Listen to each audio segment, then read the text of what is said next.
देवं कंसचाणूरमर्दनं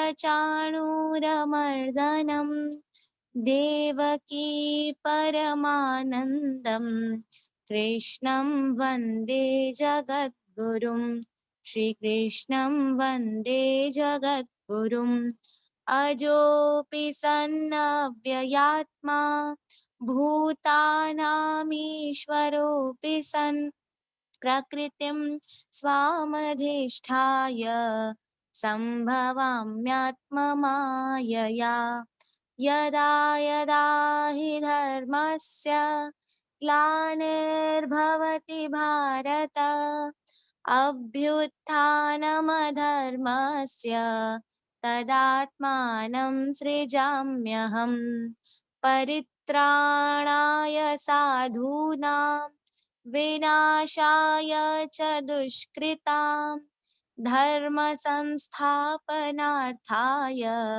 संभवामि युगे युगे जन्म कर्म च मे दिव्या मेवं यो वेत्ति तत्त्वतः त्यक्त्वा देहं पुनर्जन्म नैति मामेति सोऽर्जुन वीतरागभयक्रोधा मन्मया मामुपाश्रिताः बहवो ज्ञानतपसा पूता मद्भावमागता वसुदेवसुतं देवं कंसचाणूरमर्दनं देवकी परमानन्दं कृष्णं वन्दे जगद्गुरुं श्रीकृष्णं वन्दे जगद्गुरुं। राम राम भजन।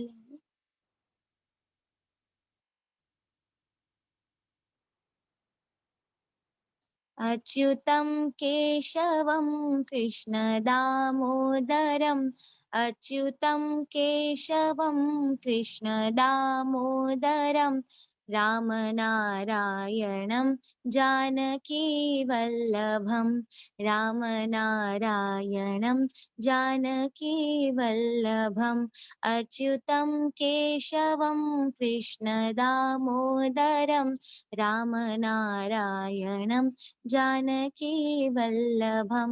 कौन कहते हैं भगवान आते नहीं कौन कहते हैं भगवान आते नहीं तुम मीरा के जैसे बुलाते नहीं हम मीरा के जैसे बुलाते नहीं अच्युतम केशवम कृष्ण दामोदरम रामनारायणं जानकीवल्लभं। कौन कहते हैं भगवान खाते नहीं कौन कहते हैं भगवान खाते नहीं बेर शबरी के जैसे खिलाते नहीं बेर शबरी के जैसे खिलाते नहीं अच्युतं केशवं कृष्ण दामोदरं रामनारायणं जानकीवल्लभं। कौन कहते हैं भगवान नाचते नहीं कौन कहते हैं भगवान नाचते नहीं गोपियों की तरह हम नचाते नहीं गोपियों की तरह हम न चाहते नहीं अच्युतं केशवं कृष्ण दामोदरम् अच्युतं केशवं कृष्ण दामोदरं रामनारायणं जानकी वल्लभम्। कृष्ण गोविंद गोपाल गाते चलो नाम जपते चलो नाम रटते चलो नाम जपते चलो नाम रटते चलो याद आएगी उनको कभी ना कभी, याद आएगी उनको कभी ना कभी, कृष्ण दर्शन तो देंगे कभी ना कभी, कृष्ण दर्शन तो देंगे कभी ना कभी। अच्युतं केशवं कृष्ण दामोदरम्, अच्युतं केशवं कृष्ण दामोदरं, रामनारायणं जानकी वल्लभं, रामनारायणं जानकी वल्लभं, रामनारायणं जानकी वल्लभम्।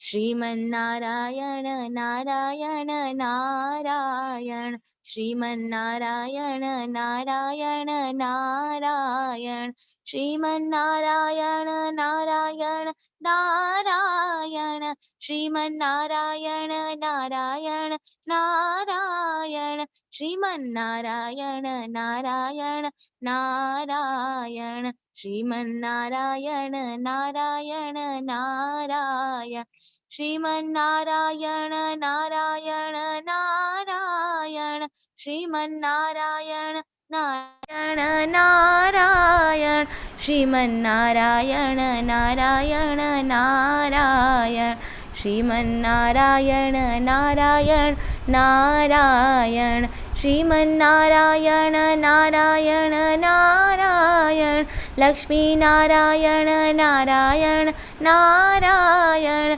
श्रीमन्नारायण नारायण नारायण, मेरे नारायण नारायण नारायण, तेरे नारायण नारायण नारायण, सबके नारायण नारायण नारायण, श्रीमन्नारायण नारायण नारायण, श्रीमन्नारायण नारायण नारायण।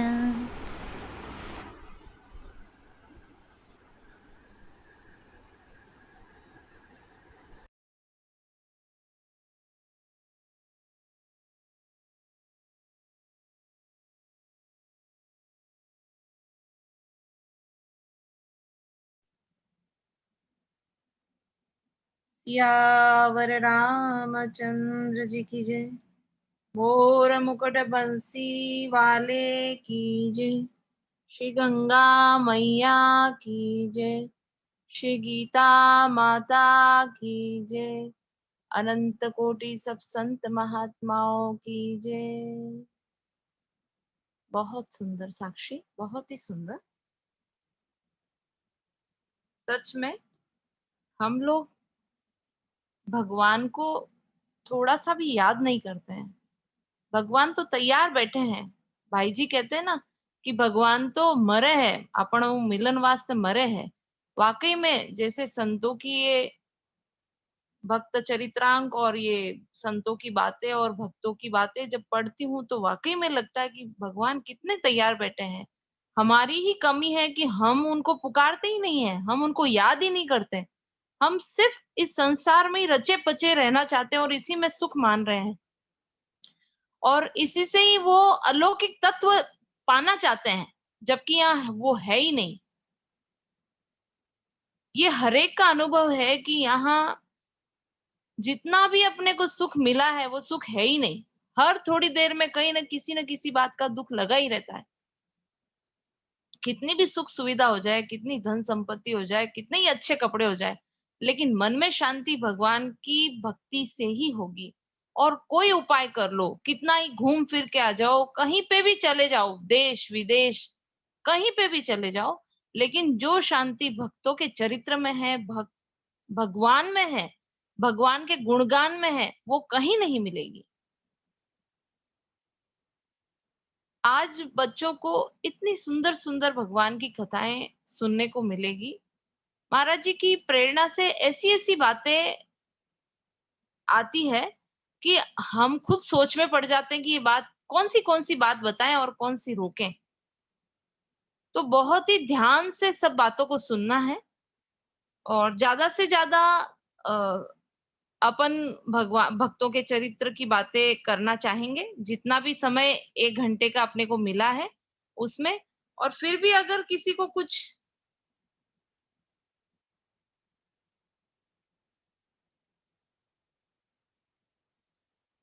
पीछे से कुछ भी बोलना हो और अपने अपने एक्सपीरियंस भी शेयर करने हो तो जरूर करें, क्योंकि गीता क्लास के काफी बच्चे भगवान से संबंध बनाकर वैसा ही व्यवहार भगवान के साथ कर रहे हैं। अगर वो बच्चे अपना एक्सपीरियंस शेयर करेंगे तो दूसरों को भी प्रेरणा मिलेगी। तो सभी बच्चे ध्यान से सुने और अपने छोटे छोटे सभी बड़े छोटे सभी बच्चों को आज इस ग्रुप में इस सेशन में जरूर शामिल करें। अगर हम बच्चों का हित चाहते हैं तो सच में हमें इस सेशन को बच्चों को जरूर सुनाना चाहिए। नारायण नारायण नारायण। आज हम शुरू करते हैं एक बहुत ही भगवान से रिलेशन बनाकर, जो हम व्यवहार में आज संसार से रिलेशन बनाकर जो व्यवहार कर रहे हैं, और उसमें कहीं ना कहीं अपने को कमी महसूस होती है हर जगह। कितना भी प्यार हो, कितना भी अपनत्व होने के बावजूद भी वो कमी है, क्योंकि वो अपनापन और अपनत्व स्थायी नहीं है, थोड़े दिनों का है। और इसमें भी कभी कमी दिख जाए तो वो वहीं खत्म हो जाता है। इसलिए भगवान से अपनापन होने के बाद और किसी से भी कुछ भी जरूरत पड़ती नहीं है, कहीं निराशा होती नहीं है, कोई आत्मविश्वास की कमी भी नहीं होती। एक अलग ही आनंद का अनुभव होता है। तो एक स्टोरी सबसे पहले मैं एक जो सक्कू भाई थे, महाराष्ट्र के भक्त हैं, महाराष्ट्र की भक्त महिला है, जो भगवान को अपने माता और पिता, भगवान कृष्ण को पिताजी और रुक्मणी जी को माँ मानती थी। उनकी स्टोरी अपन सुनते हैं और उसको सुनकर हम भी उनका अनुकरण करेंगे कि किस तरह से वो इतनी सहनशील बनी और इतनी विपत्तियों के बावजूद भी भगवान पर विश्वास रखकर उनको प्राप्त किया। महाराष्ट्र में कृष्णा नदी के तीर पर करहाड़ नामक एक स्थान है। वहां एक ब्राह्मण रहते थे। उसके घर में कुल 4 प्राणी थे, ब्राह्मण, उसकी स्त्री और पुत्र और साध्वी पुत्रवधु। ब्राह्मण की पुत्रवधु का नाम ही सकुबाई था। सकु जितनी अधिक भगवान की भक्त, सुशीला, विनम्र, आज्ञाकारिणी और सरल हृदया थी, उसकी साथ उतनी ही अधिक दुष्टा, अभिमानी, कुटिला और कठोर हृदया थी। पति पुत्र भी उसी की दुष्ट स्वभाव का अनुसरण करने वाले थे। सब जने उनको दिन भर सताते थे। वो मतलब सताने में कोई कसर बाकी नहीं रखते थे। सुबह तड़के से लेकर रात के सोने तक सकुबाई सारा काम मशीन की भांति बिना विश्राम किए करती थी। कभी भी किसी काम में आलस या कष्ट का अनुभव नहीं करती थी। अपना सारा काम कर्तव्य मानकर बहुत ही भगवान का नाम जप करते हुए, भगवान का स्मरण करते हुए करती थी। केशव, विठल, राम, कृष्ण, गोविंद आदि नामों का प्रेम पूर्वक स्मरण करती भी वह घर के कामकाज को बड़ी ही सुचारू रूप से किया करती थी। परंतु सास तो अपने स्वभाव से लाचार थी। दिन भर में 10-20 बार सकू को और उसकी माँ बाप को गालियां सुनाए और 2-4 लाते घूसे लगाए बिना उसे संतोष नहीं होता था। बिना कसूर मार और गालियों की बौछार सखी के हृदय में कभी कभी क्षण भर के लिए शूल की तरह चुभती थी, परंतु वह अपने शील स्वभाववश दूसरे क्षणों से भूल जाती थी। सास के सामने वह कभी जबान नहीं खोलती। पति के सामने भी 2 बूंद आंसू निकालकर हृदय को शीतल करना उसके नसीब में नहीं था, क्योंकि पति भी अपनी माँ का ही अनुसरण करता था और उनको मतलब सकुबाई को पेट भर भोजन भी नहीं देते थे। वो सब भोजन वही बनाती थी। सारे जने अच्छे से अच्छा भोजन करते थे, लेकिन सकुबाई को सूखी रोटियां ही खाने को मिलती थी, बासी सूखे टुकड़े मिलते।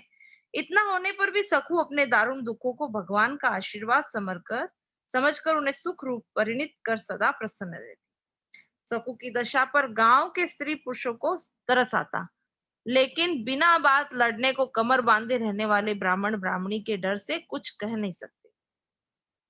और सकुबाई अपनी सारी व्यथा भगवान के सामने रख देती थी। एक दिन क्या हुआ कि पानी भरने जा रही थी, तो पड़ोसिन को मौका मिल गया और उसने पूछा कि क्या तेरे पियर में कोई नहीं है जो तू इतना दुख भोगती है और वो तेरी खोज खबर भी नहीं करते? तो सकूबाई ने मुस्कुराते हुए कहा कि मेरा पियर तो पंढरपुर है और वो यहाँ से बहुत दूर है।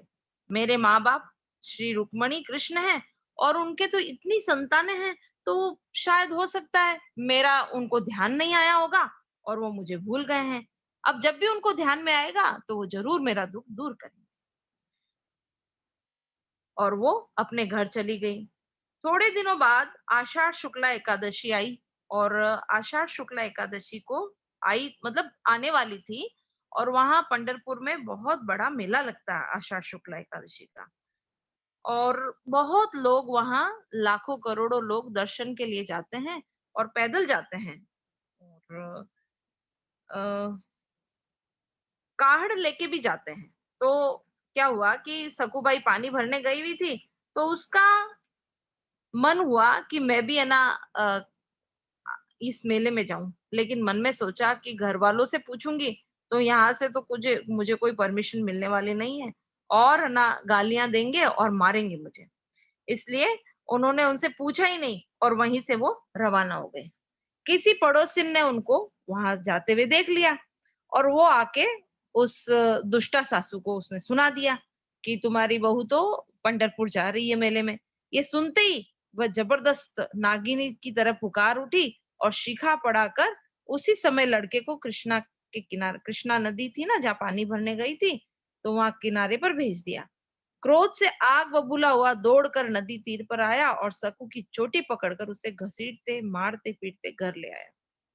अब तो जबरदस्त उसके ऊपर गालियां और लाते गुस्से पड़ने लगी।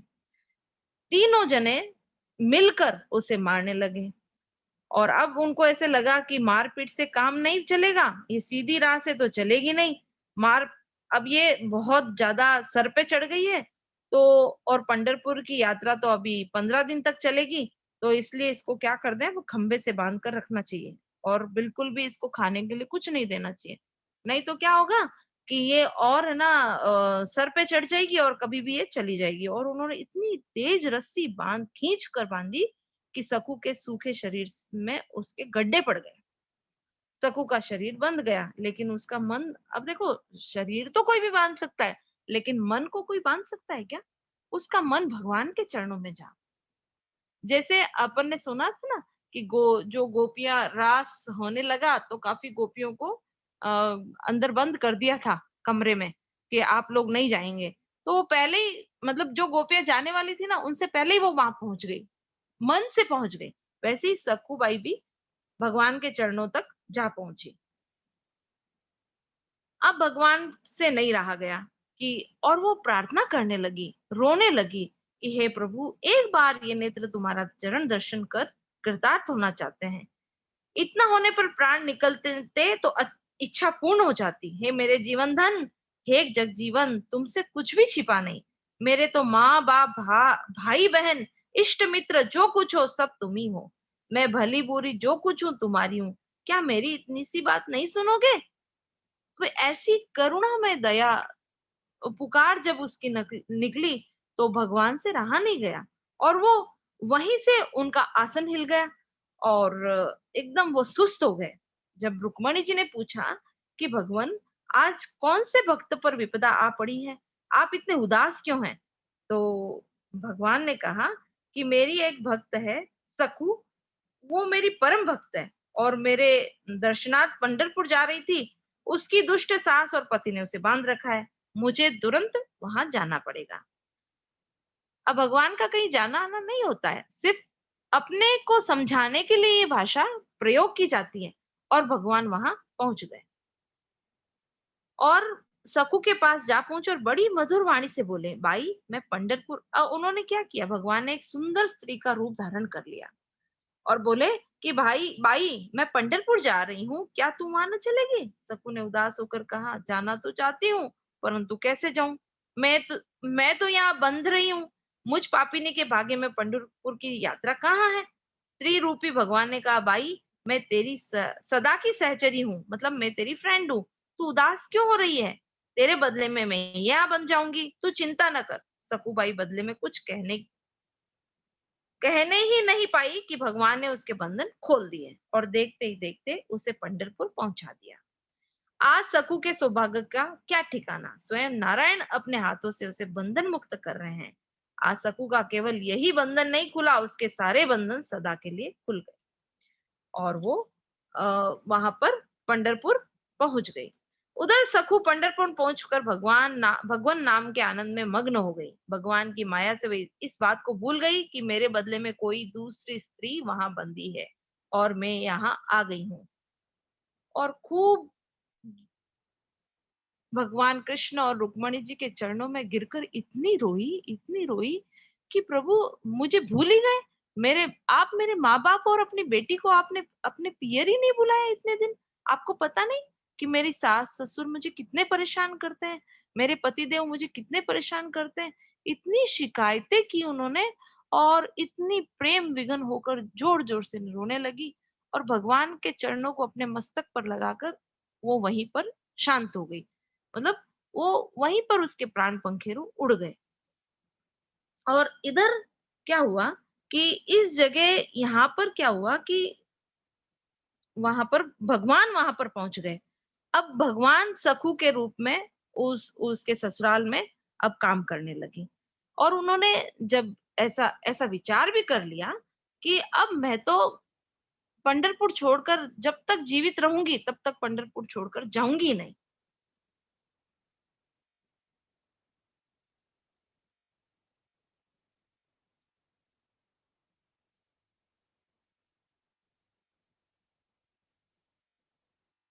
देव संयोग से यात्रा करने को आया हुआ करहाड़ निकटवर्ती कीवल गांव नाम का गांव, एक ब्राह्मण उधर से जा रहा था। उसने सकू की लाश को पहचान कर अपने साथियों को बुलाया और सब ने मिलकर उसका अंत्येष्टि संस्कार कर दिया।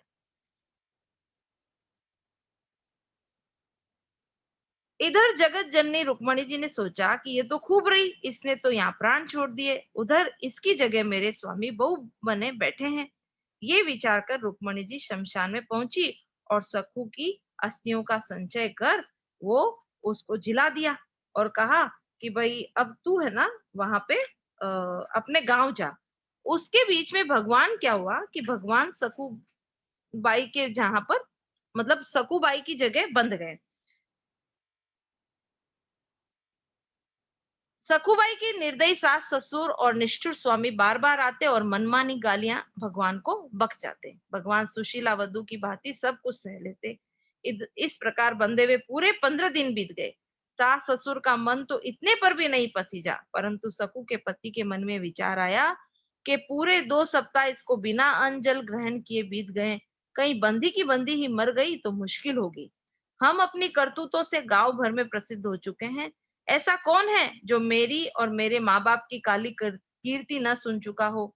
ये मर गई तो दूसरा विवाह होना भी असंभव हो जाएगा। हजारों रुपए देने पर भी कोई अपनी लड़की देने को राजी न होगा। इन सब स्वार्थ के विचारों के साथ उसने सकू के पास जाकर देखा। भगवान के उदास मुखमंडल को देखकर उसके हृदय में दया उत्पन्न हो गई और उसे अपनी क्रूर करतूतों पर पश्चाताप होने लगा। अब उससे नहीं रहा गया, उसने आकर सारे बंधन काट दिए और बड़े मीठे वचनों से सांत्वना देने लगा। उसने कहा, प्रिय मैं बहुत निष्ठुर हूँ, मेरे माता पिता भी तुझे बहुत सताया है। तुम तो सती हो, मुझको क्षमा करो, शीघ्र स्नान करके कुछ खाओ। और उसके पति ने उसको बंधन मुक्त कर दिया और अब भगवान उस बंधन से खुल गए और वो अंतर्ध्यान होना चाहते थे, लेकिन मन में सोचा कि अगर अभी मैं अंतर्ध्यान हो जाऊंगा तो ये दुष्ट सकू को लौटने पर फिर सताएंगे। इससे उसके लौटने तक यहीं ठहरना चाहिए। यही रही, ठीक है नाथ, यहीं रहिए। अब आपने सकू के बदले बंधन स्वीकार किया तो अपनी सकू के स्वामी की पत्नी बनने पर क्या संकोच है। पति के आज्ञा अनुसार सकू रूपी भगवान ने स्नान कर रसोई बनाई और स्वयं अपने हाथ से तीनों को जिमाया। आज के भोजन का स्वाद कुछ विलक्षण ही था। पुत्र और माता पिता तीनों ने बड़ी सराहना करते हुए भोजन किया। पुत्र वधू के बनाए भोजन की सराहना करने का सास ससुर के लिए जीवन में ये पहला ही अवसर था। इन सब के भोजन करने के बाद सखू रूपी भगवान ने भोजन किया। सारा दिन घर के काम काज में बीता। पानी भरना, झाड़ू देना, चक्की पीसना, बर्तन मांजना, चौका देना, सास के पैर दबाना आदि सारे कार्य भगवान बड़ी ही दक्षता से करने लगे।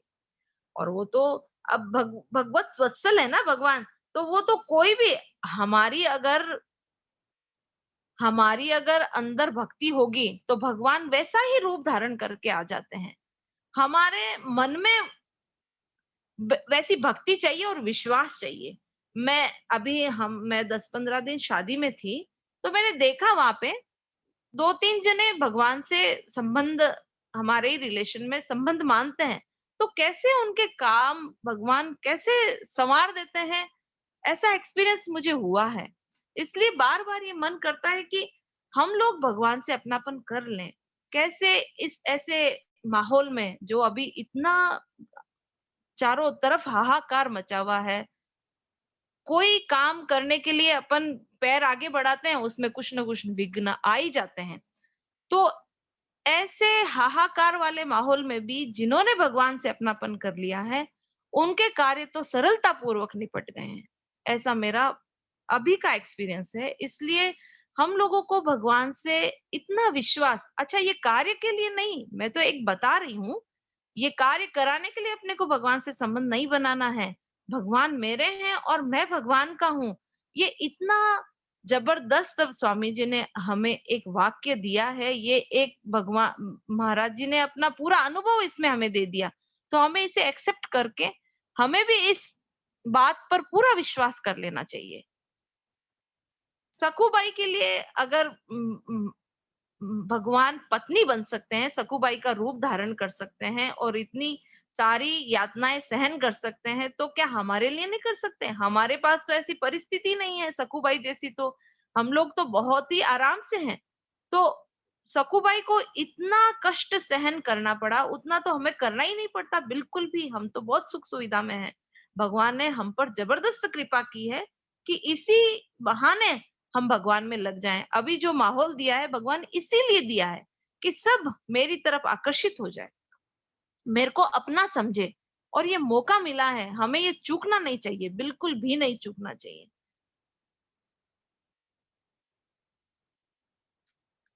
और फिर सकुबाई पूरे दिन ऐसे काम करती थी। उनके सुंदर व्यवहार से पति और सास ससुर को संतुष्ट कर लिया। अब वे सब प्रकार से इस सुख के अनुकूल हो गए। उनके स्वभाव में विलक्षण परिवर्तन हो गया। ठीक ही है, अभी परिवर्तन न होता तो फिर कब होता? अब जब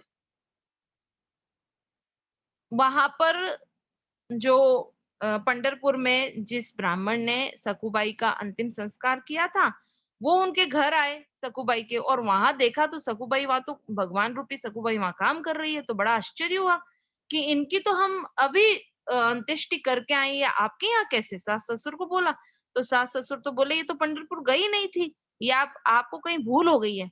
तो बोले नहीं नहीं, हमने देखा और मैं खुद हाथ से अंत्येष्टि करके आया हूँ। तो सकुबाई को बुलाया, तो उन्होंने सारी बात उनको बताई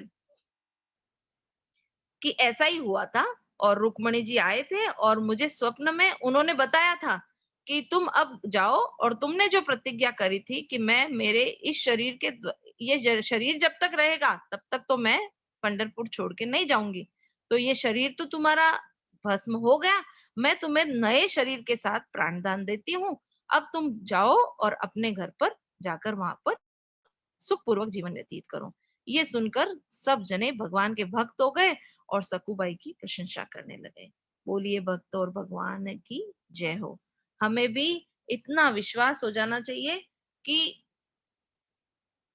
ऐसे भक्तों के चरित्र पढ़कर हमारे मन में भी एक लालसा जग जानी चाहिए कि हम भी भगवान से प्रेम किस तरह से करें। हमारी भी एक पुकार निकलनी चाहिए। अब इसी तरह से एक छोटी सी स्टोरी है, तो बहुत ही सुंदर स्टोरी है। भक्त सिहाजी थे जो नाम निष्ठ संत थे, सदा नाम संकीर्तन करते थे। और इतना संकीर्तन में रस होता था कि स्वयं भगवान भी विभिन्न वेश बनाकर इसका आनंद लेने पहुंच जाया करते थे। खुद भी भजन करते थे और गांव के बालकों को भी बुलाकर कीर्तन कराते थे। बालकों को कीर्तन के अंत में प्रसाद दिया करते थे, अतः वे भी खुशी खुशी पर्याप्त संख्या में आ जाया करते थे। एक बार ऐसा हुआ कि 3 दिन तक आपके पास बांटने के लिए प्रसाद ही नहीं रहा। इससे आपको बड़ी चिंता हुई, साथ ही दुख भी हुआ। आपको इस प्रकार चिंतित देखकर चौथे दिन भगवान स्वयं बालक बनकर आए और सबको उनकी इच्छा के अनुसार इच्छा भर लड्डू वितरित किए और फिर रात्रि में आपसे स्वप्न में कहा कि अब आपको चिंता करने की आवश्यकता नहीं है। प्रसाद न रहने पर मैं स्वयं वेश बदलकर प्रसाद बांटा करूंगा। आप बस कीर्तन कराइए। अब भगवान प्रतिदिन वेश बदलकर आपके कीर्तन में सम्मिलित होने लगे। तो ऐसे ऐसे भक्त हुए हैं जिनको पढ़कर सुनकर हमारी भी स्थिति हो जानी चाहिए, हमारा भी विश्वास भगवान पर हो जाना चाहिए। अब मैं एक स्टोरी और सुनाऊंगी कर्माबाई की, जो वो कर्माबाई नहीं जो हम भजन गाते हैं, जो खींचड़ा जो बनाया था, ये एक कर्माबाई थे जो बहुत भगवान को अपना बेटा मानते थे।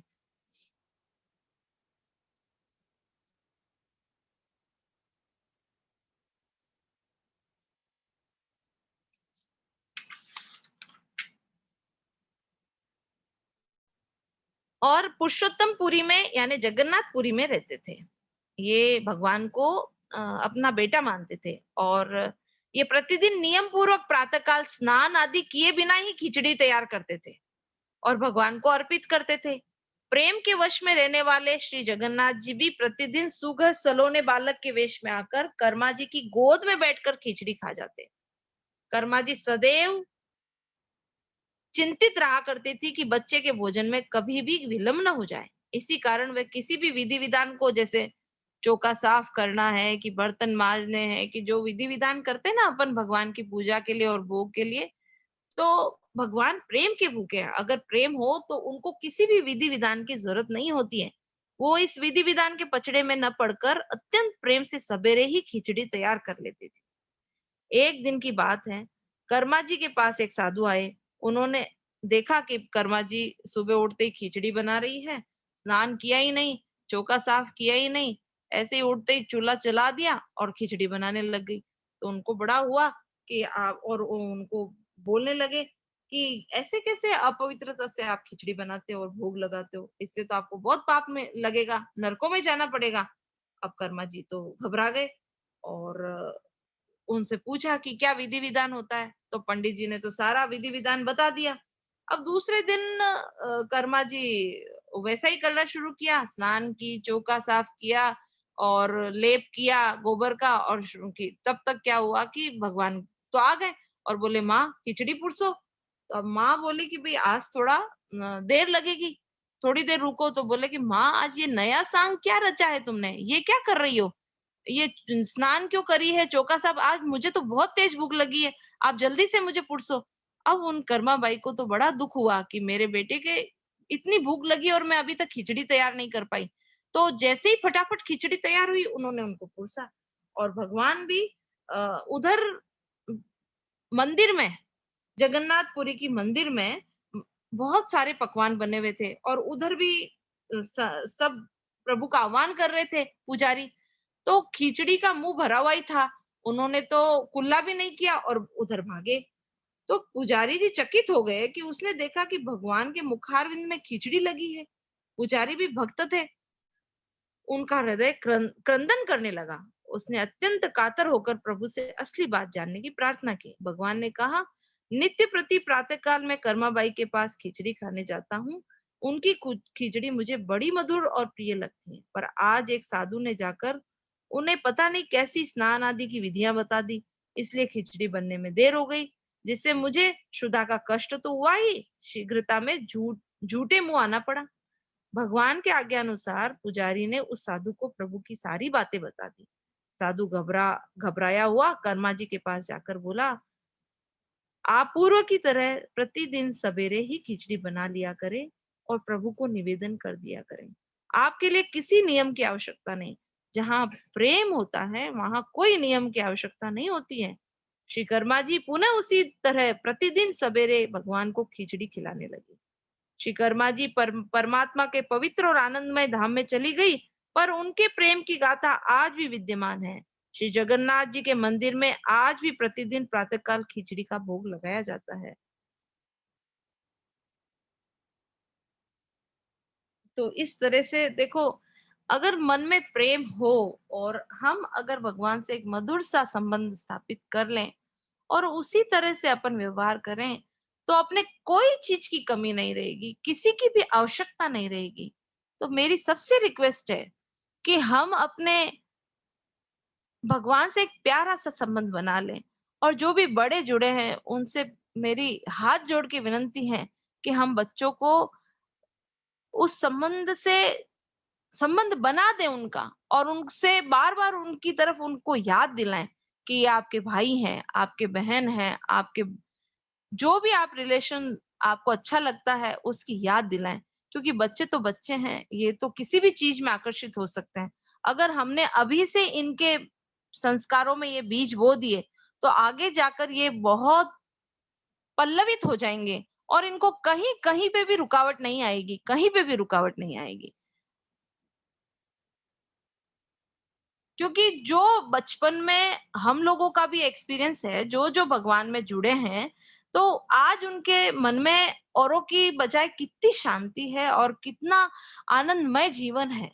सब विपत्तियां तो सबके आएगी, लेकिन जो भगवान से संबंध बना लेगा उसकी विपत्तियां हंसते हंसते उसको एक्सेप्ट कर लेगा। तो इसी तरह से एक एक छोटी सी स्टोरी और है, जो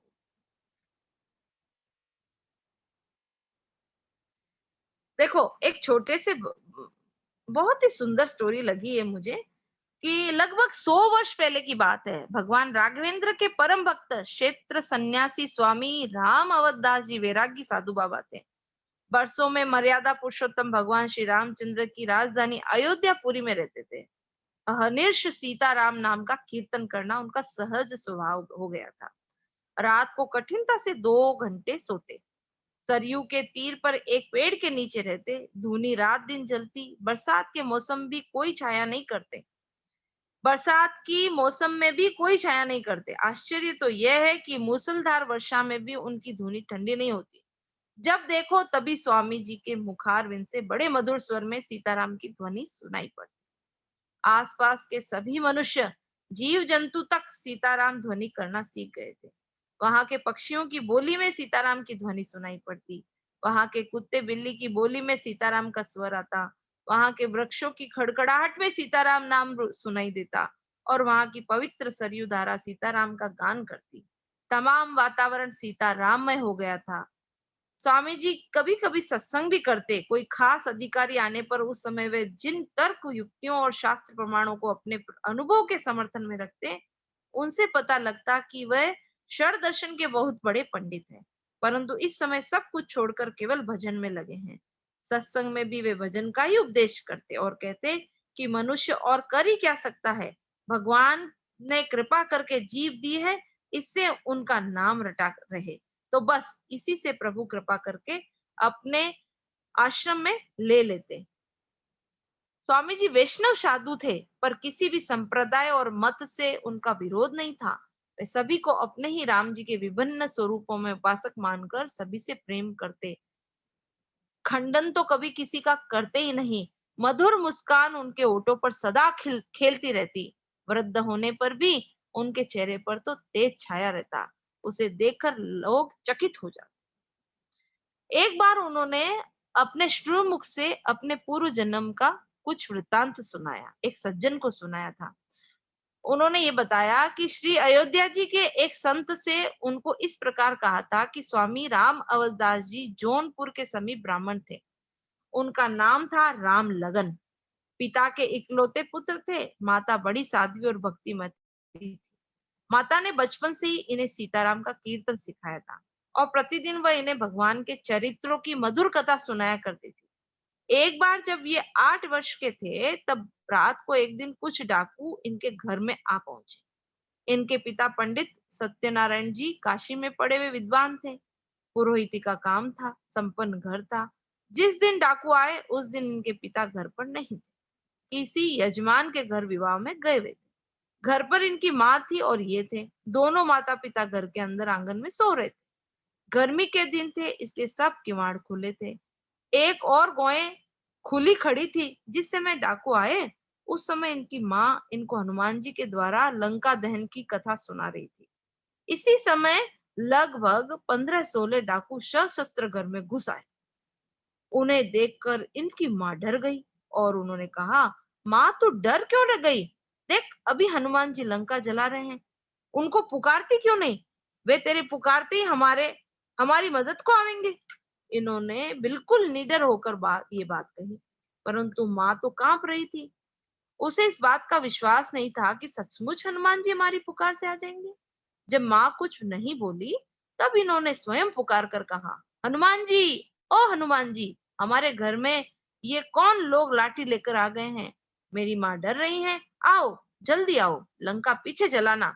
डाकू घर में घुसे ही थे कि क्षणों में ही ये बात हुई। इतने में ही सबने देखा, सचमुच एक बहुत बड़ा बंदर कूदता फांदता आ रहा है। डाकू उसकी ओर लाठी तान ही रहे थे कि उसने आकर 2-3 डाकुओं के तो ऐसी चपत लगाई कि वे गिर पड़े। डाकुओं का सरदार आगे बढ़ा तो उसे गिराकर उसकी दाढ़ी पकड़कर इतनी जोर से खींची कि वह चीख मारकर बेहोश हो गया। डाकुओं की लाठियां तनी ही गिर पड़ी, बंदर पर एक भी लाठी नहीं लगी। डाकुओं के शोरगुल से आसपास के लोग दौड़कर आ गए। डाकू भाग गए। सरदार अभी बेहोश था। उसे 3-4 डाकुओं ने कंधों पर उठाया और भाग निकले। बालक राम लगन जी और उनकी माँ बड़े आश्चर्य से इस दृश्य को देख रहे थे। अड़ोसी पड़ोसियों के आते ही बंदर जिधर से आया था उधर को ही कूदकर लापता हो गया। राम लगन हंसकर बोल रहे थे, देखा नहीं माँ, तूने हनुमान जी तूने हनुमान जी को देखा है ना? मेरी आवाज सुनते ही आ गए और बदमाशों को मार भगाया। माँ भी आश्चर्य और हर्ष का पार नहीं था। गांव वालों ने ये घटना सुनी तो सब के सब आश्चर्य में डूब गए। राम लगन की माँ ने बताया कि इतना बड़ा और ऐसा बलवान बंदर उसने जीवन में कभी नहीं देखा था। 2-3 दिनों के बाद पंडित जी सत्यनारायण जी घर लौटे और उन्होंने जब ये बात सुनी तो उन्हें बड़ा आनंद हुआ। डाकू घर से चले गए, ये आनंद तो था ही। सबसे बड़ा बड़ा आनंद तो ये था कि साक्षात हनुमान जी ने पधार कर घर को पवित्र किया और ब्राह्मणी तथा बच्चे को बचा लिया था। वे भगवान में श्रद्धा तो रखते ही थे, अब उनकी भक्ति और बढ़ गई। इस तरह से अगर कोई भी भगवान को पुकारे तो भगवान उसके लिए तैयार हैं। बस पुकार अपने हृदय से होनी चाहिए। ये एक स्टोरी हम अपने विश्वास को बढ़ाने के लिए आपस में शेयर कर रहे हैं। तो हमें भी भगवान पर पूरा का पूरा विश्वास, देखो राम लगन जी ने कैसा, मतलब कहीं पे भी उनको अविश्वास था ही नहीं। माँ तो फिर पुकार नहीं रही थी, माँ तो ऐसे एक स्टोरी सुनाने के बहाने सुना रही थी। लेकिन राम लगन जी का कितना विश्वास था, उनके विश्वास के कारण हनुमान जी को आना पड़ा। तो इस तरह से हम भी कहीं पे भी रहें, अगर भगवान से विश्वास कर लिया, भगवान से अपनापन कर लिया, तो हमें कहीं डरने की जरूरत नहीं। सब जगह हम लोगों के लिए माता पिता और हमारे रिलेशन वाले उपस्थित रहेंगे जरूरी नहीं है। हम लोगों को, आज का जमाना ऐसा है कि बच्चों को सब जगह जाना पड़ेगा, सब कोई बड़े बड़े काम करने पड़ेंगे। लेकिन अगर भगवान से संबंध रहा तो कहीं पे भी कुसंग नहीं होगा। आप अच्छे से अच्छा व्यवहार करते हुए और निर्भय होकर हर जगह काम करेंगे। निर्भय होकर भगवान से संबंध बनाने वाला कहीं पे भी पीछे नहीं रहता, हर जगह आगे रहता है और उसका विश्वास उसे और मजबूत कर देता है। निडर होकर हर काम करता है वो। अब ऐसे ही एक और स्टोरी है कि एक संत थे श्री पद्म जी। भगवान विष्णु के अनन्य भक्त थे और उनके पास एक विष्णु भगवान की एक सोने की मूर्ति थी। जिसकी वे आराधना करते थे। एक बार की बात है, उन्होंने वो सोने की जो मूर्ति थी, उसको एकांत में रखकर सेवा पूजा कर रहे थे। सहसा एक चोर की कुदृष्टि उस पर पड़ी। उसने सुनसान एकांत स्थान देखकर वह स्वर्ण मूर्ति और उस पर चढ़े आभूषण भी छीन लिए और भाग चला। अब तो पद्म जी के प्राण निकल उठे, क्योंकि वो उनकी पूजा करते थे, उनके बिना वो रह नहीं पाते थे। अत्यंत आर्त होकर पद्म जी भगवान को पुकारने लगे। भक्त वत्सल भगवान से भक्त का ये दुख देखा न गया। उन्होंने कुछ ऐसी लीला की कि उस चोर का जूता उसके पैर से निकलकर उसके सिर पर पड़ने लगा। इस संकट से बचने के लिए वह इधर उधर बहुत दौड़ा, पर जिधर जाता उधर ही उस पर जूता पड़ता। अंत में वह गिरता पड़ता भक्त जी के पास आया और प्रतिमा तथा सभी आभूषण वापस कर चरणों में पड़कर क्षमा मांगी। मूर्ति पाते ही भक्त जी प्रसन्न हो गए, मानो मृत शरीर में पुनः प्राण प्रविष्ट हो गए हैं। आपने उस दुष्ट चोर को तुरंत ही क्षमा कर दिया। आपके क्षमा करते ही चोर पर जूते पड़ने अपने आप बंद हो गए। ऐसे परम कारुणिक और संत हृदय भक्त थे पद्म जी। देखो, भगवान किस तरह से कैसे लीला करते हैं हम नहीं समझ पाते हैं। हमारा तो एक ही काम है कि भगवान को अपना माने, उनसे एक अच्छा सा प्यारा सा प्रगाढ़ संबंध बनाए। एक ही काम हमारा है। बाकी हमें विचार नहीं करना है कि वो क्या करेंगे, कैसे करेंगे। सिर्फ हमारा तो एक ही काम है कि हम भगवान को अपना माने, उनसे एक प्यारा सा संबंध बना लें। और एक मन में ये भी रहता है कि एक बार एक संत के सत्संग में मैंने सुना कि एक घर में वो गए तो वहां पे हर हर मेंबर के एक अपने खुद के भगवान थे, जो सुबह उठकर, जैसे अभी तो बच्चों के कोरोना काल की वजह से स्कूल भी नहीं है, तो अभी तो बच्चे सुबह उठकर जल्दी स्नान करके अपने भगवान को तैयार भी कर सकते हैं। लेकिन उस वक्त वो ऐसे बता रहे थे कि उनके सब बच्चों के पास अपने अपने ठाकुर जी हैं और वो सुबह स्कूल से जाने से पहले उनको तैयार करते हैं। हमारी गीता क्लास के बच्चों के पास भी अपने अपने ठाकुर जी हैं, काफी बच्चों के, और वो स्कूल से जाने के पहले उनको तैयार करके उनको भोग लगा कर ही जाते हैं। तो इस तरह से अगर हम भी चाहें तो एक एक ठाकुर जी खुद बच्चों के होने चाहिए, जिससे अभी से उनके मन में उनके प्रति प्रीति हो जाए। इसी तरह से एक स्टोरी और,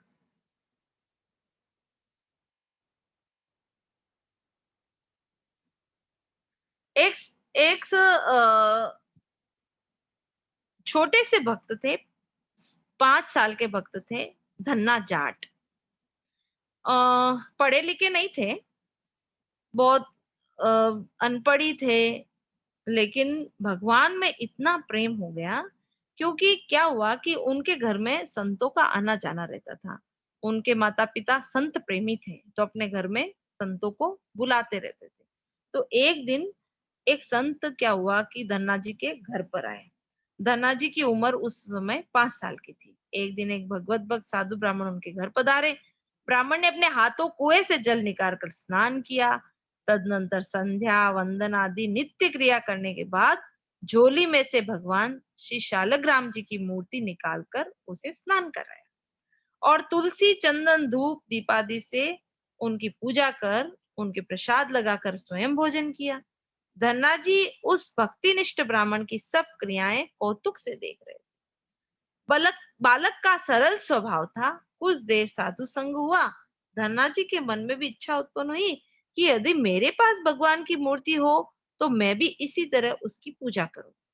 अब वो धन्ना जी है ना, इनके रिलेशन था भगवान से, अपना मित्र मानते थे भगवान को। धन्ना ने भी सरल हृदय की स्वाभाविक ही मन प्रसन्न करने वाली मीठी वाणी से ब्राह्मण देव के पास जाकर कहा, पंडित जी, तुम्हारे पास जैसी भगवान की मूर्ति है वैसी एक मूर्ति मुझे दो, तो मैं भी आपकी तरह पूजा करूं।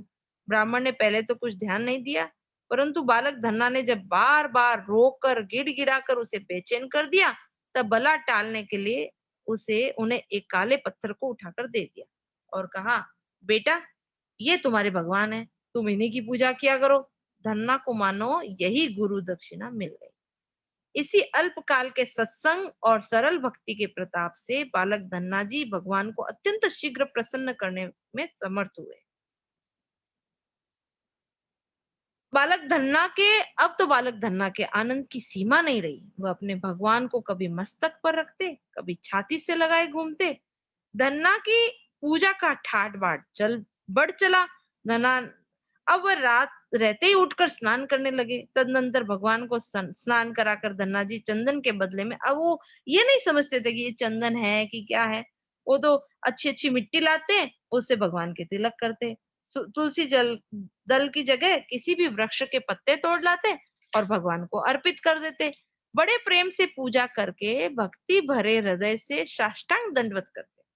माता जब खाने को बाजरे की रोटी देती, तब धन्ना जी उस रोटी को भगवान के आगे रखकर आंखें मूंद लेते। बीच बीच में आंखें खोलकर ये देखते जाते कि अभी भगवान ने भोग लगाना शुरू किया या नहीं। फिर थोड़ी देर रुक जाते, फिर आंखें बंद कर लेते, फिर देखते। इस तरह बैठे बैठे जब बहुत देर हो जाती, तब वह देखते कि भगवान ने अब तक रोटी खाई नहीं। तब उन्हें बहुत दुख होता और वह बारंबार हाथ जोड़कर बालोकचित सरल स्वभाव और सरल वाणी से अनेक प्रकार के विनय अनुरोध करते।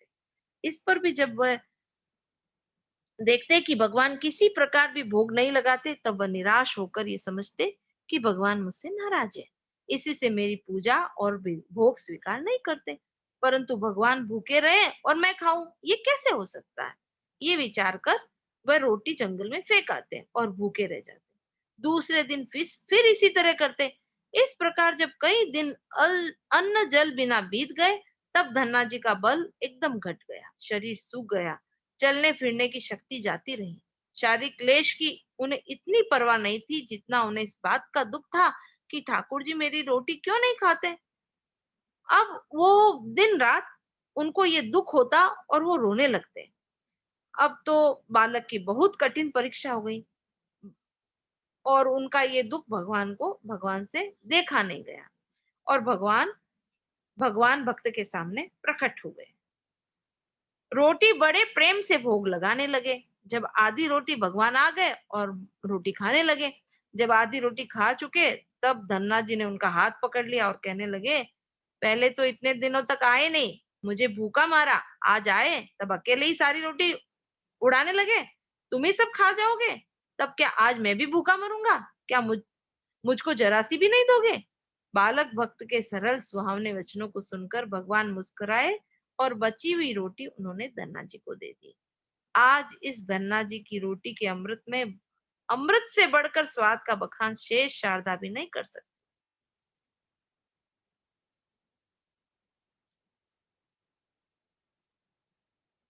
धन्ना जी इतने भाव विभोर हो गए कि उनको अब भगवान का एक क्षण का भी विस्मरण मूर्छित कर देता। पृथ्वी पर गिर पड़ते। पल भर का भी भगवान का वियोग उन्हें लिए असह्य हो उठा। इसी से भगवान को सदा सर्वदा धन्ना जी के साथ या उनके हृदय धाम में रहना पड़ता। धन्ना ने प्रेम रस्सी से भगवान को बांध लिया और भगवान धन्ना जी को एक पल के लिए भी नहीं छोड़ते थे। अब क्या हुआ, जैसे जैसे धन्ना जी बड़े होने लगे, तो धन्ना जी को उनकी माँ ने गाय दूहने का काम सौंप दिया। कई गायें थी। धन्ना जी दोनों समय गो दुआ करते। एक दिन भगवान ने कहा कि भाई तुम्हें अकेले ही इतनी गायें दूहने में बड़ा कष्ट होता होगा, तुम्हारी गायें मैं दुआ करूंगा। और अब तो क्या हो गया, दोनों जने मिलकर गायें दूहते थे। तो इस तरह से भगवान उनके साथ एक सखा का संबंध इतना प्रगाढ़ और अपना मतलब जैसे एक मित्र अपने मित्र के साथ अच्छा व्यवहार करता है एक निपुणता से, वैसे भगवान उनसे भी ज्यादा निपुणता से अपना जो उनसे संबंध मान लेता है वो संबंध पूरा करते हैं। कुछ दिन बाद धन्ना जी के गुरु वही ब्राह्मण देवता धन्ना जी के घर आए और उनसे पूछने लगे, क्यों भगवान की पूजा करते हो या नहीं? धन्ना ने हंसकर कहा, महाराज अच्छा भगवान दे गए, कई दिनों तक उसने मुझे न दर्शन दिया न रोटी खाई, स्वयं भी भूखा रहा और मुझे भी भूखा मारा। अंत में एक दिन प्रकट होकर सारी रोटी चट करने लगा। बड़ी कठिनाई से मैंने हाथ पकड़कर आधी रोटी अपने लिए रखवाई। परंतु महाराज वह बड़ा प्रेमी, सदा मेरे साथ रहता है, दोनों समय मेरी गाय दुआ देता है, मैं भी उसे छोड़ नहीं सकता, वह बड़ा ही प्यारा और सुंदर है, मेरे तो प्राण उसी में बसते हैं। धननाथ जी की बात सुनकर ब्राह्मण ने आश्चर्य से पूछा, कहाँ है वह तुम्हारा भगवान? धन्ना ने कहा, क्या तुम्हें दिखता नहीं? ये देखो, मेरे पास ही तो खड़ा है। ब्राह्मण को दर्शन नहीं हुए। उसने कहा, कहाँ धन्ना? मुझे तो नहीं दिखता। धन्ना भगवान से कहने लगे, नाथ, यही ब्राह्मण तो मुझे तुम्हारी मूर्ति दे गया था, अब इसे दर्शन क्यों नहीं देते? भगवान बोले, धन्ना, तुमने जन्म जन्मांतर के महान पुण्य और शुद्ध भक्ति से मेरे दर्शन प्राप्त किए हैं। इस ब्राह्मण में इतना तपोबल नहीं है, परंतु इसने तुम्हारा गुरु बनकर बहुत बड़ा पुण्य संचय कर लिया। इस पुण्य से इसे मेरे दर्शन हो सकेंगे। तुम इसकी गोद में जा बैठो, तुम्हारे पवित्र शरीर के स्पर्श से इसे दिव्य नेत्र प्राप्त होंगे, जिससे ये मुझे देख सकेगा। धन्ना ने ऐसा ही किया। भक्त ब्राह्मण भक्त वत्सल भगवान की अपूर्व छटा देख देख कर कृतज्ञ हो गया। तदनंतर भगवान अंतर ध्यान हो गए। भग संतों की अनंत कथाएं हैं। ऐसे लगता है कि कौन सी सुनाएं और कौन सी छोड़ें। और इतनी सुंदर सुंदर मनोहर कथाएं हैं कि मन करता है कि और भी ज्यादा से ज्यादा बच्चे इसमें जुड़े, क्योंकि बचपन में ही अगर बच्चों ने ये सब बातें सुन ली तो आज नहीं तो कल ये उनके जरूर जरूर उनको ये काम आएगी। तो इन जो ये सेशन होते हैं संडे को बच्चों के लिए स्पेशल, ये कोई भी सेशन को पेरेंट्स को है ना, बच्चों को इग्नोर नहीं करना चाहिए। मेरी सबसे रिक्वेस्ट है कि ये सेशन मतलब अपनी कोई बहुत बड़ा अपना भाग्य उदय हुआ है कि इस तरह की बातें हमें मिल रही है, नहीं तो कहाँ प्रेरणा होती है और कहाँ ऐसी बातें मिलती है। जो सुनते हैं और जो सुनाते हैं सभी के लिए बहुत ही हम लकी हैं कि हम लोगों को इस तरह की बातें मिलती हैं और हम लोगों को ऐसा चिंतन मनन और पढ़ने का मौका मिलता है। तो जरूर जरूर इन सेशन को बच्चों को जरूर जरूर अटेंड कराना चाहिए।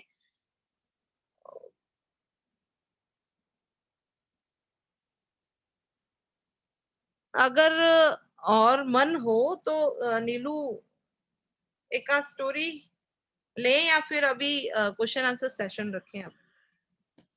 जैसे आपका मन हो दीदी। तो एक स्टोरी और सुनाने का मेरा मन हो रहा है, हाँ, तो वो सुना के फिर अपन इसको।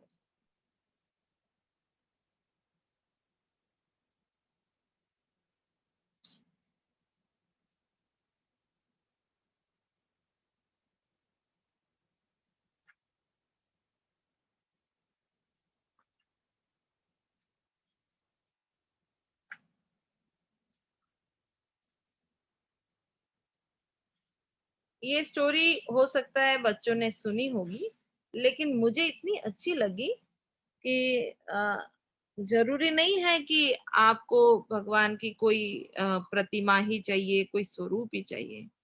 भगवान सिर्फ भाव के भूखे हैं। तो जैसे 9वें अध्याय के वो पत्रम पुष्पम फलम तोयम यो में भक्त्या प्रयच्छति वाली बात ना, भगवान मतलब एकदम प्रतिशत ये बातें जो गीता जी में भगवान कह रहे हैं, अगर उन पे विश्वास किया जाए तो संतों के चरित्र जैसे जैसे पढ़ते हैं तो जबरदस्त गीता जी पर भी विश्वास होता है और भगवान पर भी विश्वास जबरदस्त बढ़ता है। महाराज जी तो कहते ही थे कि अगर आपको भगवान में प्रेम करना हो तो संतों के चरित्र पढ़ें। तो संतों के चरित्र में बहुत शक्ति है। हम लोगों को उनके पढ़ने से भगवान पर अपने आप ही विश्वास हो जाएगा। तो एक स्टोरी है कि सिलपिले श्री सिलपिले भगवान, एक राजा की कन्या थी और एक जमींदार की कन्या थी जो सिलपिले भगवान की भक्त थी। एक दिन इनके घर में श्री गुरुजी महाराज पधारे और जब वे शालग्राम भगवान की सेवा करने लगे, तब उसे देखकर ये दोनों मतलब छोटी छोटी बच्चियां थी, दोनों उनके समीप जाकर बैठ गई और देखने लगी कि कैसे ये करते हैं। प्रसाद ग्रहण करके इनके मन में भी सेवा करने की उत्कंठा हुई। इन्होंने ललचाकर कहा कि हम भी सुकुमार श्याम सुंदर की पूजा किया करेंगी, हमें आप ठाकुर जी की मूर्ति दे दीजिए। श्री गुरु जी ने इन्हें छोटी सी बच्ची मान लिया और सोचा कि भाई भाव तो अच्छे ही हैं, चलो कोई बात नहीं, और छोटी सी है, चलो इनको मन बहलाने के लिए एक एक पत्थर का टुकड़ा दे दिया। जब इन्होंने ठाकुर जी, अब वो बोले कि ये लो, ये तुम्हारे ठाकुर जी हैं। तो उन्होंने पूछा कि भाई अब इन ठाकुर जी का नाम क्या है? तो उन्होंने कहा कि ये सिलपिले हैं, इनका नाम है सिलपिले, और तुम अपना मन लगाकर नित्य इनकी सेवा किया करना। गुरुदेव की आज्ञा अनुसार दोनों प्रेम से पूजा करने लगी। सेवा करते करते इनके हृदय में बड़ा भारी अनुराग बढ़ गया, भगवान के प्रति बहुत प्रेम हो गया। अब जो जमींदार की कन्या थी, उसके दो भाई थे, दोनों में बहुत वैर था, दोनों की बिल्कुल नहीं बनती थी। तो एक बार दूसरे भाई ने, जिसके पास ये रहती थी, उस भाई पर आक्रमण किया। उसके साथियों ने इस भाई का सारा सामान लूट लिया। उसमें लड़की का ठाकुर बटुआ भी चला गया। इससे उस भक्त को महान कष्ट हुआ। तब लोगों ने कहा कि तेरे लिए दोनों भाई एक से हैं, शत्रुता भाई से है, परंतु तुमसे उनका प्रेम ही है। भाई भाई की शत्रुता है भाई, भाई बहन में थोड़ी शत्रुता है। तो तुम जाओ अपने ठाकुर जी ले आओ। और वह लड़की उस गांव में गई जहां दूसरा भाई रहता था। उस समय वह द्वार पर बैठक में बैठा था। उस लड़की ने अपने कष्ट की सब बात कही और अपने ठाकुर जी को मांगा। तब उस भाई ने कहा, तुम घर में जाओ, वहां एक स्थान पर सभी ठाकुर विराजमान हैं, उनमें से अपने ठाकुर को पहचान कर ले आओ। इस पर वहां बैठा हुआ दूसरा आदमी थोड़ा सा ऐसे टोंट मारते हुए बोला कि यदि तुम्हारे में ऐसी भक्ति है तो यहीं से बुला लो, घर में जाने की और पहचानने की क्या आवश्यकता है। ये सुनते ही उस लड़की की आंखें अनुराग युक्त लाल हो गई। प्रीति पर किए गए मतलब उसको एक चैलेंज दे दिया कि अगर तुम्हें प्रेम है तो बुलाओ यहीं से। तो उसने ऐसे दुखित स्वर से एकदम पुकार की जोरदार भगवान से। ऐसी आर्त पुकार सुनकर भगवान को आना ही पड़ा और ऐसी पुकार की कि अब अगर भगवान नहीं आए तो शरीर छूट जाएगा। उसकी प्रेम पुकार सुनकर उसके भगवान वहीं आकर हृदय से लग गए। ये अद्भुत दृश्य देखकर उसके भाई और अन्य सज्जनों से कहा कि हमारे बड़े भाग्य हैं जो ऐसी भक्त बहन घर पर आई और उनके दुर्लभ प्रेम के दर्शन हमें हुए।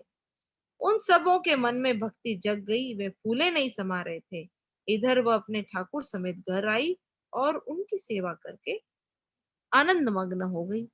अब दूसरी जो राजकन्या थी, उनका भी भगवान में अतिशय प्रेम हो गया और वो दिन रात उस सिलपिले भगवान की सेवा में ही लगी रहती थी।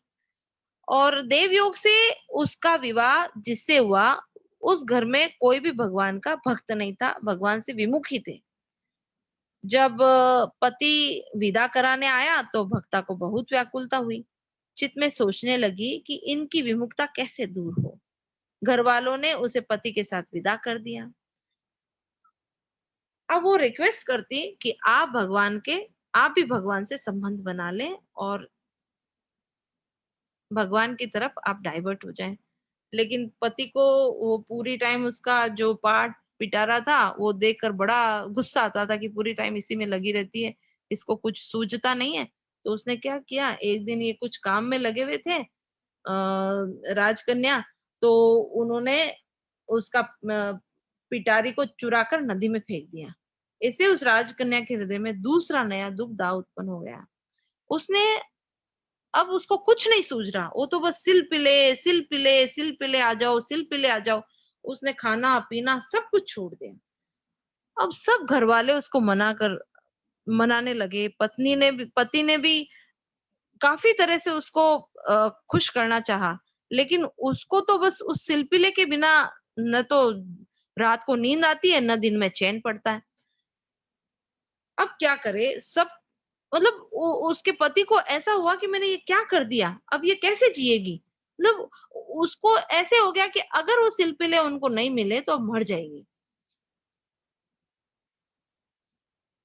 तो क्या हुआ, उस भक्ता को घर वालों के साथ उसी नदी के समीप ले चले गए कि जहाँ जल में पिटारी फेंकी गई थी, और उन्होंने वहां पर प्रभु का स्मरण किया, और प्रभु का स्मरण आते ही वो चक्कर खाकर गिर गई और मूर्छित होकर भूमि पर गिर पड़ी। उनके नेत्रों से आंसू की धारा बहने लगी। फिर वह अत्यंत दुखित स्वर से अपने प्राणनाथ सिलपिले भगवान को पुकारने लगी। भगवान श्याम सुंदर तो भक्ति के वश में रहते हैं। दीन दीन पुकार सुनते ही सिलपिले भगवान दौड़कर उसकी साथी से आ लगे। उनके साथ वह पिटारी भी आ गई। उस भक्ता के पति, सास, ससुर आदि सब ने जब ऐसा चमत्कार देखा तो वे बड़े प्रभावित हुए। उस राजकन्या ने अपनी भक्ति से सबको भक्त बना दिया। वे सभी भक्त भगवान की सेवा में लग गए। वे कहने लगे कि हम सबों के भाग्य जग गए जो ऐसी बहू घर आई है। ऐसे हम प्रैक्टिकली भी अगर देखते हैं ना, तो काफी जो बच्चियां होती है, अगर बचपन से उनके ऐसे संस्कार होते हैं ना, तो वो आगे जाकर अगर उनके घर में ऐसा ससुराल में ऐसा माहौल नहीं होता है, लेकिन जो बचपन में ही भगवान की भक्त होती है बच्चियां, तो वो जाके आगे ऐसा माहौल बना देती है, क्योंकि उनमें वो शक्ति होती है, क्योंकि पॉजिटिविटी होती है कि वो उनको देखकर सब उसी का अनुसरण करने लग जाते हैं। तो हम सब भी इसी मार्ग पर चलें, ऐसे ही भक्तों के चरित्र पढ़ते रहें और भगवान से अपना संबंध एक प्रगाढ़ संबंध बना लें, जिससे हम कभी भी लाचार, अशांत, दुखी नहीं होंगे। कोई भी सिचुएशन आएगी, हम दुखी नहीं होंगे। बहुत सारी बातें आज सुनने को मिल रही है। वातावरण भी ऐसा जबरदस्त हो रहा है। अगर हमने भगवान से पुकार करी, सब मिलकर भगवान से पुकार करें कि सबके दुख को दूर करें, जो भी वातावरण हो रहा है सबका मंगल हो जाए, सबके सुख शांति हो जाए, ऐसी प्रार्थना सुबह शाम हम अपने एकांत में बैठकर सबके लिए करें, सबके लिए करें, सबका संबंध भगवान से जुड़ जाए, सब भगवान की तरफ आकर्षित हो जाए, सब भगवान के सम्मुख हो जाए। ऐसी प्रार्थना हम सुबह शाम दोनों टाइम करें, तो भगवान हमारी पुकार सुनेंगे और ये वातावरण शांत हो जाएगा और सब आनंद से रहने लगेंगे। नारायण नारायण नारायण नारायण। अब किसी को भी अपने एक्सपीरियंस शेयर करना हो तो जरूर करें, और किसी को भी कुछ बात और पूछनी हो तो जरूर पूछें।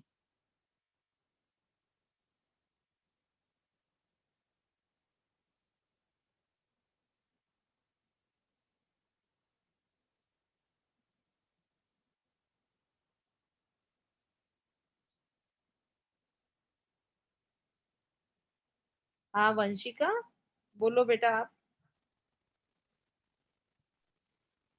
राम राम मैम। हाँ राम राम। मैम भगवान का जन्म कैसे हुआ? भगवान अजन्मा है बेटे। भगवान जो गीता जी का अपने अपन अजोपि सन नव्य आत्मा का पाठ करते ना, जी आते तुम्हें 5 श्लोक आते हैं? जी मैम। हैं? जी मैम। हाँ, तो उसमें जो छठे अध्याय का चौथे अध्याय का चौथे अध्याय के 6 से 10 श्लोक है ना, हाँ उसमें देखो एक श्लोक है, अजोपि सन् नव्य आत्मा भूतानाम ईश्वरोपि सन् प्रकृतिम स्वामधिष्ठाय संभवाम्यात्म मायया। मैं अजन्मा और अविनाशी स्वरूप होते हुए भी तथा संपूर्ण प्राणियों का ईश्वर होते हुए भी अपनी प्रकृति को अधीन करके अपनी योग माया से प्रकट होता हूँ। तो भगवान का न तो जन्म होता है और न ही उनका मतलब वो प्रकट होते हैं, उनका नाश नहीं होता, वो अविनाशी है, वो प्रकट होते हैं।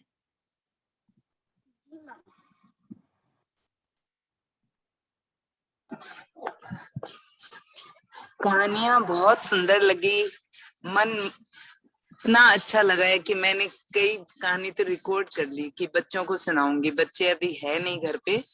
बहुत अच्छी लगी कहानी। कहानी से बहुत कुछ मिलता है सीखने को कि हम अगर ऐसे पुकारेंगे तो हमारे भी सुनेंगे भगवान। बिल्कुल बिल्कुल। बचपन में हमें भी हमारे जो बड़े पिताजी हैं वो बहुत ऐसी ऐसी कहानियां हमको सुनाया करते थे। तो आज भी हम लोगों को वो कहानियां याद है, और जब भी जरूरत पड़ती है तो उसी तरह से हमारी भी एक भगवान की तरफ संबंध जुड़ता है। कभी कुछ बात याद आती है तो कहानी याद आ जाती है। तो अभी भले ही बच्चे इग्नोर करें, लेकिन ये बहुत बातें काम आती है। ये हम सबका जो भी बड़े हैं उनका एक्सपीरियंस होगा ही, पक्का ही होगा।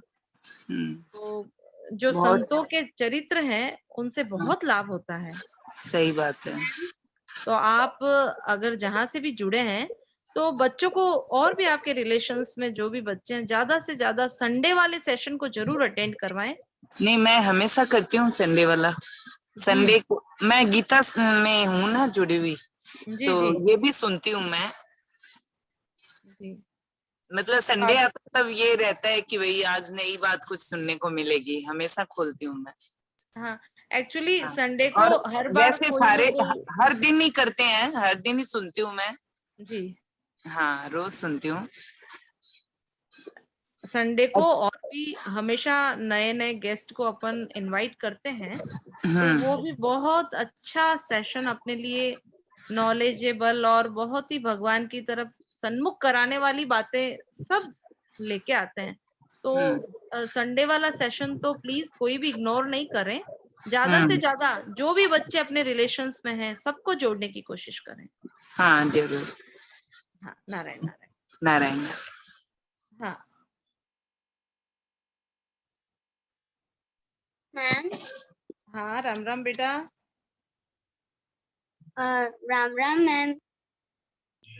मैम, अगर कृष्ण भगवान अजन्मे है तो मैम ऐसा कैसे हो सकता है कि मैम वो इतने छोटे थे, और मैम वो पहले से मैम महाभारत जब शुरू हुई थी तब मैम ऐसा कब हुआ कि मतलब प्रभु मैम उसी टाइम आ चुके थे, और मैम उससे पहले ही उनका जन्म था और वो पहले से ही थे, मैम कैसे हुआ?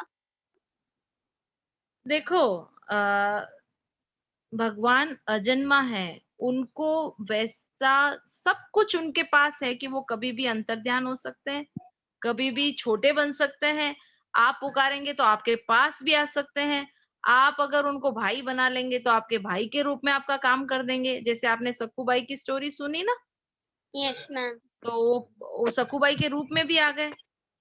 तो ऐसा पर्टिकुलर कुछ भी नहीं है कि उनका यही स्वरूप है। हम जो मन में उनको बना लेंगे कि मुझे ऐसे भगवान पसंद है, राम जी के रूप में, या मेरे भाई के रूप में, या मुझे अपने फ्रेंड के रूप में, तो वो वैसे ही बन जाएंगे। अपने भाव से ही भगवान का स्वरूप बदलता है। ये जो कृष्ण भगवान, ये जो राम जी, इन्होंने ये लीलाएं इसीलिए रची है और इस ऐसा स्वरूप इसीलिए बनाया है कि लोग उनको याद करें और वैसा रूप अपने मन में लेकर उनका ध्यान करें। Okay ma'am. ये पर्टिकुलर ऐसा नहीं कि सिर्फ कृष्ण भगवान ही है या राम जी, हर कोई रूप भगवान धारण कर सकते हैं। मैम, जैसे अगर हम भगवान को बोले कि भगवान आप आप कृष्ण भगवान में ही सामने आना, तो मैम वो आ जाएंगे ना? बिल्कुल बिल्कुल आ जाएंगे, बिल्कुल आ जाएंगे, और 100% आएंगे। कहीं पे भी इसमें डाउट रखना ही नहीं। आप इतने छोटे हो ना, आपके मन में कोई कपट है ही नहीं, तो उनको तो आना ही पड़ेगा। ओके जैसे अभी मैम। धन्ना जाट की भी स्टोरी आपको सुनाई, और सिलपिले भगवान की भी स्टोरी आपको सुनाई। तो ये सब भक्त हमारे जैसे ही तो थे। हम में से ही धन्ना जाट हुए, हम में से ही वो राजकन्या हुई, हमारे जैसे ही थे। उन्होंने बस भगवान पर विश्वास कर लिया कि ये होते हैं, तो उनको आना ही पड़ा। जब हम विश्वास नहीं करते ना, तब काम नहीं बनता। विश्वास कर लिया तो बिल्कुल आना पड़ेगा उनको। ओके ठीक है। Ma'am, thank you Ram. हाँ हाँ, राम राम बीना। राम राम चंदा। सबसे पहले बहुत अच्छा लगा, बहुत अच्छा सेशन लगा। और ये अभी जो गुड़िया ने क्वेश्चन किया था ना कि उसकी आवाज में कितनी इनोसेंसी थी कि क्या मुझे मिल जाएंगे, मैं उसके लिए कहना चाहूंगी कि बिल्कुल मिल जाएंगे। हर किसी को मिल जाएंगे, सिर्फ आप जन्म कहाँ हुआ, कब हुआ, इस पचड़े में ना पड़े।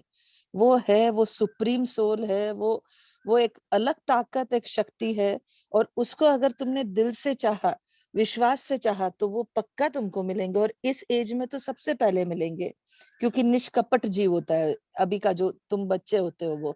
हम तो जैसे जैसे बड़े होते हैं, हम में तो काफी कुछ गलतियां, काफी कुछ गंदगी आ जाती है, जिसको बार बार हमें क्लीन करना पड़ता है। पर तुम तो आज अपने आप से क्लीन ही होकर आए हो। ये एक और बात बोलनी थी चंदा, कि अगर कभी ऐसे लगे कि साधना करते करते इन संसार के इसमें कहीं अटक रहे हैं, या कुछ गलत सोच रहे हैं, तुरंत मतलब अपन अटेंशन में आ जाते, फिर गलती मतलब छोड़ देते वो विचारों को, फिर से दूसरे विचारों में लग जाते हैं। तो कुछ बिल्कुल। ऐसा है कि जिससे हम ये स्थायी भाव हो जाए कि मन में कुछ गलत आए नहीं किसी के लिए भी। हाँ, ये हाँ, कभी हो सकता है। बिल्कुल। अगर हम सत्संग से जुड़े रहेंगे, एक्चुअली अपना स्वरूप वो स्थायी ही है। हमें हम्म, उस चीज का ध्यान नहीं, हमारा एक्चुअली उस तरफ नजर नहीं है। एक्चुअली हमारा स्थायी है। हम लोगों ने जो ये अस्थायी है ना, उसको ज्यादा इंपॉर्टेंस दे दी कि हम नहीं में नहीं ये आ गया। नहीं, मुझे क्या कहना है कि मतलब ऐसा कब होगा कि जब हमारे मन में किसी के लिए भी कुछ भी गलत कभी ना आए, वो ऐसा करने तब के लिए होगा, क्या साधना होगा, क्या साधना? ये सिर्फ सत्संग। आप सत्संग से जुड़े रहें, और जो ओके। दोपहर में 3 से 4 साधक संजीवनी ग्रुप सेशन। चलता है, हाँ, वो अगर हम रोज अटेंड करने लग गए, तो हमें हाँ, पता चल जाएगा कि हम है क्या। अभी जो हमारे बराबर। मन में आ रही है ना कि ये स्थायी कैसे रहेगा, एक्चुअली वो राइट। स्थायी ही है। ओके। हम लोगों को अभी हमने उसको अस्थायी को ज्यादा इंपॉर्टेंस दी है कि हम काम आ गया, क्रोध आ गया, जबकि वो तो आया और चला गया। हम तो बराबर एक्चुअली है। स्थायी हैं। उस स्थायी को हमने इंपॉर्टेंस नहीं दी, अस्थायी को हम इंपॉर्टेंस दे रहे हैं। बराबर है। हम में ये कोई दुर्गुण दुराचार है ही नहीं। इसको अगर इंपॉर्टेंस देने लग गए ना, तो जो दुर्गुण दुराचार या काम, क्रोध, लोभ जो आते दिख रहे हैं ना, तो वो दिखने बराबर। लग जाएंगे कि आ रहे हैं और जा रहे हैं, हम में नहीं है ये। तो वो सिर्फ हाँ, सत्संग से ही हम लोगों को मिल सकता है। इसलिए सत्संग बहुत जरूरी है, बहुत जरूरी है, बहुत जरूरी है। इसलिए मेरी रिक्वेस्ट है कि सभी इस ग्रुप में जुड़े हैं, वो साधक संजीवनी ग्रुप बड़े लोग जरूर अटेंड करें। अगर बच्चों का इंटरेस्ट हो तो उन्हें भी करना चाहिए, क्योंकि अभी से अगर ये सब बातें पता चल गई, तो एक अलग ही आनंद रहेगा हमेशा जीवन में। कितनी भी सही है। कभी क्रोध आ गया या काम आ गया या कोई भी तरह की कोई भी चीज आ गई, तो हम लेके उनको नहीं बैठेंगे कि आज मेरे में आ गया, अब क्लीन करूं, फिर से आऊं। हाँ, मतलब ये एक अपना क्या हो जाता है कि हम कभी क्रोध आ गया तो अब इसको कैसे हटाऊं, इसी नहीं, वो चिंतन में आ रहते हैं। गया और चला गया, बस। हाँ, बस ये मेरे में नहीं है। राइट। बराबर है। हाँ, तो उसके लिए सत्संग बहुत जरूरी है। जी। थैंक यू और मेरी चंदा। एक बात और मेरी बार-बार कहने की मन में रहती है, तुमने पूछ लिया तो बता रही हूँ। क्योंकि बोलो। जो महाराज जी की साधक संजीवनी है, तो उसमें हाँ, ये डायरेक्ट मतलब जो और भी अपन संतों का सुनते हैं, तो हाँ, उसमें स्टेप वाइज बताएँगे कि इसके बाद ये होगा, ये होगा। जबकि महाराज जी की सत्संग में सिर्फ आपको फर्स्ट स्टेप से सीधा लिफ्ट में ही चढ़ाएँगे वो। वो इन बराबर सब है। हाँ, पचड़ों में डालते ही नहीं है कि आपको हटाना है या वापस इसको देखना है, कुछ नहीं। आपको राइट। डायरेक्ट ही लिफ्ट में चढ़ा देंगे कि चलो अब बस हो गया आपका काम। राइट। ओके। समय हो रहा है, थोड़ा जल्दी जल्दी बोलें। हाँ, हाँ। मंजू जी बोले आप। हाँ, राम राम चंदा जी। बहुत अच्छा सेशन रहा आज का, और बच्चों के लिए इतनी अच्छी स्टोरियां सुनाए आप कि बच्चों इससे बहुत प्रभावित होंगे। मेरे पोता आज जुड़ा था, मेरे पोता को तो वो बंदर वाली स्टोरी ज्यादा दिमाग में आई, क्योंकि भी 8 वर्ष का ही है। जी, उसको जी। बहुत अच्छा लगा। तो सही हाँ, में सब बच्चे को यदि जोड़ा जाए तो इसका बहुत बड़ा प्रभाव पड़ेगा बच्चों पर। और चंदा जी एक बात है, स्टार्टिंग में जो बच्चे वो प्रार्थना और जो भजन गाते हैं, उनका जी। वीडियो ऑन रखिए। उससे क्या है कि बच्चे भी देखेंगे ना, तो उन पे भी बहुत असर पड़ेगा। बिल्कुल, ठीक है, नेक्स्ट राम टाइम। राम। हाँ, बिल्कुल, हाँ, बिल्कुल। नेक्स्ट टाइम पूरी हाँ, यही राम। कोशिश रहेगी, वीडियो हाँ, ऑन रहेगा, राम राम। बिल्कुल। राम, राम। हुँ। राम राम हाँ, जी। बोलिए राम राम राम देवी जी। जी। हाँ, राम राम जी। हाँ, राम, राम। बहुत बढ़िया लगा आपका प्रवचन सुन के। ये सारी कहानियां हमें तो आती है, बच्चे मेरी नहीं सुनते। आज मोबाइल लेके सब हाथों में 5 जना बैठ गए सुनने को। बहुत अच्छा लगा सबको। मैं कहती हूँ जब मेरी नहीं सुनते हो ना, चलो अब लग जाओ लाइन में। बहुत अच्छा लग रहा है ये। हाँ, एक लड़की तो मेरी डॉक्टर नहीं है, वो अभी ऐसा मोल है आई हुई है, वो भी जी। खुश हो रही है। हाँ, आप कहती हो जब तो हम सुनते ही नहीं है। कितना अच्छा लग रहा है, भगवान ऐसे मिलते हैं ऐसे मिलते हैं। मैं कहा हाँ, देख ले बेटा, ये सब भगवान ने नहीं करा है तेरे लिए, जो कुछ कर रहा है भगवान ही कर रहा है। मैं बिल्कुल भगवान को, आज मेरी उम्र तो 70 साल की हो गई, लेकिन फिर बच्चों को मैं समझाती तो रहती हूँ, घर में बहुत समझाते हूँ, कम जी जी सुनते हैं। आज आनंद आ गया सबको ही। मैं कह जी। देख लो, संडे संडे तो ले लो तुम हाथ में, बाकी तुम्हें टाइम मिला जैसे ले लेना, बड़े हाँ, बड़े बच्चे हैं। मेरी एक हाँ रिक्वेस्ट है कि हर हाँ संडे को आप सेशन जरूर अटेंड करवाएं, कुछ ना कुछ नई हाँ, नई बातें करते डेली। 3 जना तो घर में करते हैं, बाकी सब तो देखो इस मॉल में अभी घर में है, आज सारे घर में है तो सब सुन रहे हैं, बहू बेटी हाँ पोता। हाँ, हाँ आप अपनी तरफ से कहिए। हाँ, तो जरूर जरूर जरूर। आज जैसे सुना और आगे भी सुनेंगे। हाँ हाँ जी। ओके ठीक नारायण। है। हाँ, आप बोलिए। ए जे शर्मा जी।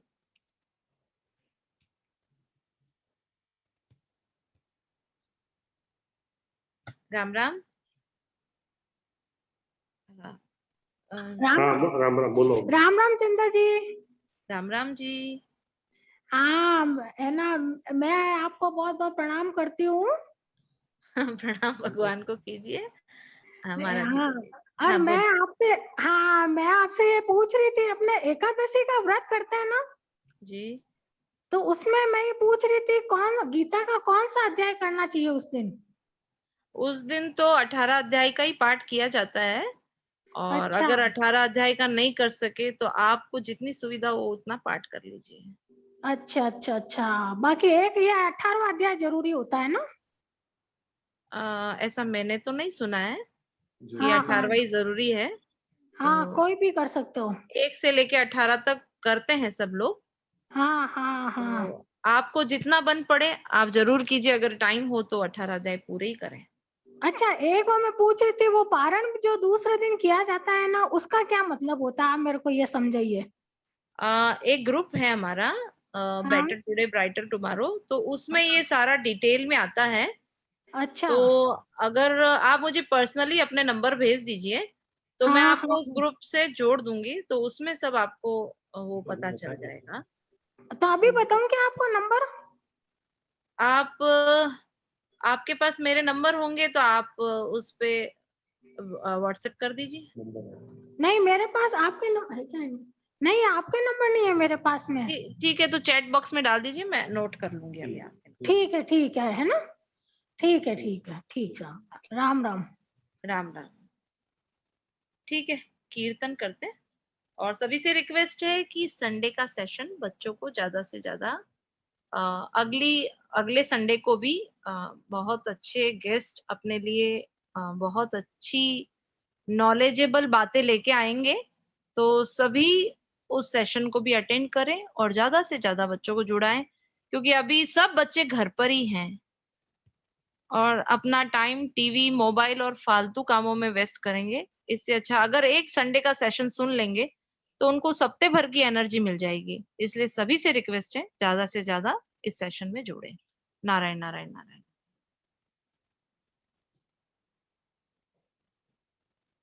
आनंद है आनंद है, आनंद में रहो, कल क्या हुआ कल क्या होगा इसकी चिंता न करो।